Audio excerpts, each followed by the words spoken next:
Why can't Russia actually stop fighting in Ukraine? Let me show you a Newsweek article that actually gets the premise wrong. Former Army Colonel Daniel Davis said Ukraine must accept that they cannot win the war against Russia. And he then goes on to say that Ukraine needs to negotiate. But here's the problem. You can't negotiate if the other side doesn't want to negotiate. And Russia right now can't afford to stop the war. As of right now, unemployment in Russia is running at 2.4%. Just about every single person in Russia is either fighting in the war or making material for the war. So what happens if you stop the war tomorrow? You have a heck of a lot of unemployed people. Essentially, you will double your unemployment if you go back to pre-war levels. So you have mass unemployment, and now you have a whole bunch of young people who know how to use a gun and don't have a job. Oh, hold on. I've seen this movie. The fact is, unless President Putin wants to end up like the Ceausescu's, he needs to keep the war going because a bunch of young men who have military experience, know how to use guns, and are unemployed is a bad recipe for a dictator. So if you don't know much about economics, you might say Ukraine can't win this war.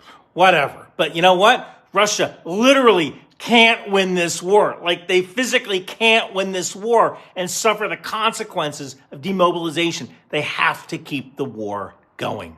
Oh, and hey, you know what can keep you going during the Christmas holiday season? My new A Very NORAD Christmas shirt from Bunker Branding features an American F-22 and a Canadian CF-18 guarding Santa's sleigh on his midnight ride. You can find that at bunkerbranding.com.